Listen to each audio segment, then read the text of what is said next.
I'll never forget Mr. Washington said, Mr. Brown, yes, sir. What do you want to do with your life, young man? I said, sir, I want to be a disc jockey. He said, Mr. Brown? I said, yes, sir. He said, you got to be hungry. I said, what do you mean by that? He said, people that are hungry are willing to do the things today others won't do in order to have the things tomorrow others won't have. People that are hungry are willing to invest in themselves. People that are hungry will go to seminars and workshops. People that are hungry are always searching, always seeking higher ground. So how do you want to make it? I said, I want to be a disc jockey. He says, good. Here's what to do. He said, I want you to read 10 to 15 pages of something positive every day. He said, you don't get in life what you want, you get in life what you are. You must program yourself to success. He said, I want you to listen to Earl Nightingale and Zig Ziglar. Listen, faith comes by hearing and hearing and hearing. He said, I want you to change your relationships. And I don't want you to ever lose your hunger. I said, what do you mean by that? He said, people that are hungry are unstoppable. People that are hungry are no matter what people. They make it happen no matter what. He said, I want you to listen to Paul Harvey. Who is he? He's the world's greatest communicator. Success leaves clues, young man. Always listen and follow people who are doing what it is you want to do at the level you want to do it and learn from them. I told T. Hop when we were standing by the stage, I said, hey man, I want to work more with you. I want you to coach me. I want to learn from you. See, I found you're never too old to learn and you're never too young to teach. Always have a thirst for learning. So I listened to Paul Harvey every day on the radio. While in school, I would go out and listen in his car. He gave me his keys. I was working to develop myself. And I continued to listen to motivational messages, and he would take me to see the late Dr. Norman Vincent Peale, who wrote the book, The Power of Positive Thinking. I toured with him before he passed. You have something special. You have greatness within you. Don't allow your circumstances to determine who you are. Don't allow your negative thoughts to hold you back. You have something special. You can do more than you can ever begin to imagine. Dr. Peale was an incredible man. I admired him when he spoke. He gave me goosebumps. I can feel him in my heart. And I never forget, we were coming back to the school and Mr. Washington said, Mr. Brown, yes sir. When Dr. Peale spoke, you didn't move. When he spoke, you were hanging on every word. When he spoke, we didn't have to tell you to sit down and be quiet. Why? I said, sir, I could feel him when he talked. I felt like he was talking to me, sir. He said, he was. I said, but he doesn't know me, but he was speaking to you. Did you feel him in your heart? I said, yes, sir. He said, most people feel him in their head. If you felt him in your heart, he said, listen to him, son. Follow him, learn from him. And I would go to seminars and workshops. Anywhere I would find where Dr. Peale was, I would be in the audience. I would drive 200 and 300 miles just to hear him speak. And my dream and vision was to share the stage with him. I thought about it. What is your goal? What is your vision? I want you to hold it in mind. There's some power in that. Because when I became involved in speaking, I never forget, I got a call from Og Mandino, who wrote the book, The Greatest Salesman in the World. He said, Les, I'm stuck in Philadelphia. I need to be in Kankakee. Dr. Norman Vincent Peale is appearing. I can't make it. I heard you're in Chicago. I said, yes, I am. Can you go and open for me? I said, yes, man. Oh, my God. Dr. Peale, I said, yes, I'd love to do it. And I went there and I came. I said, hi, I'm Les Brown. He said, you're not the band of renown? I said, no, I'm Mrs. Mamie Brown's baby boy. I'm here to speak.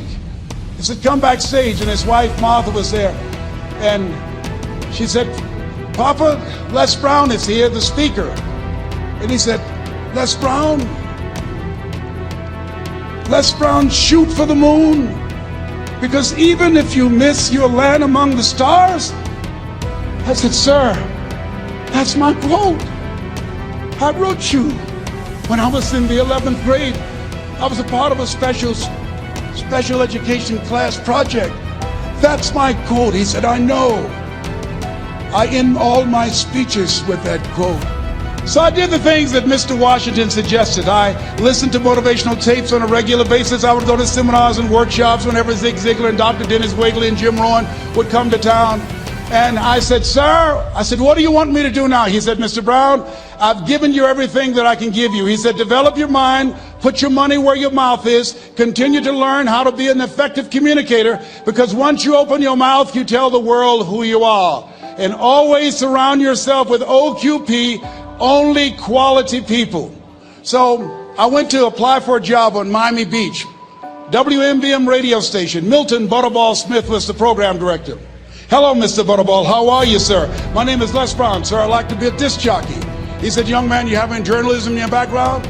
I said, no, sir, I don't. You have any experience in broadcasting?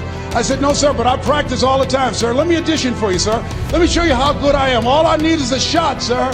He says, no, we don't have any job for you. How many ever been rejected? Raise your hands, please. I was devastated. I went back and I told Mr. Washington, I said, Mr. Washington, they said no. He said, don't take it personally.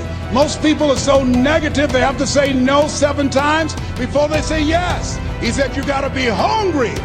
Know your vitamin. Go back again. I said, yes, sir. Hello, Mr. Butterball. How are you, sir? My name is Les Brown, sir. I like to be a disc jockey. Young man, weren't you here yesterday? Yes, sir, I was. Didn't I tell you no yesterday? Yes, sir, you did. Then why are you back today? Well, sir, I didn't know whether or not somebody was laid off or somebody was fired, sir. Nobody was laid off or fired. Now, get on out of here. I came back the next day. Hello, Mr. Butterball. How are you, sir? My name is Les Brown, sir. I like to be a disc jockey. I know what your name is. Weren't you here the last 2 days? Yes, sir, I was. Didn't I tell you no the last 2 days? Yes, sir, you did. Why are you back? Oh, sir, I didn't know whether or not someone got sick or someone died, sir.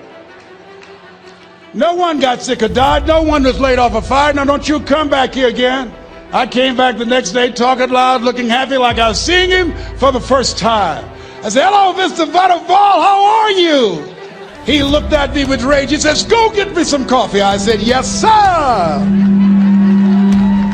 My favorite book says, the greatest among you will be your servant. How many of you are serious about your goals and dreams? Raise your hands. Very good. Write this down. Provide more service than you get paid for. Provide more service than you get paid for. I go to a lot of seminars and workshops. And one of the things I know about T. Harv Eker, when I was sitting in the class with Robert Rappel and all of the other presenters, they hold themselves to high standards and they provide more information than anybody else in the industry, bar none.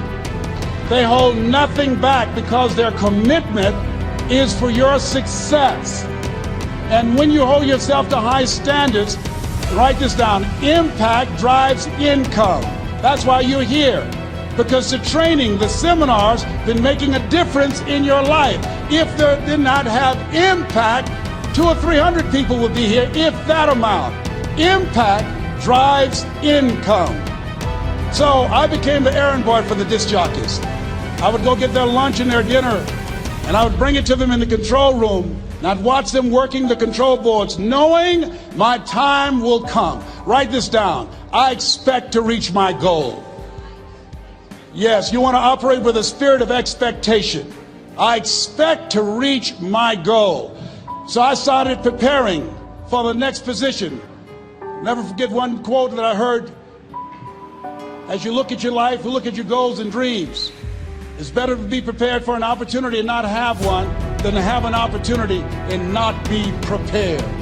If you expect to reach your goal, prepare yourself now.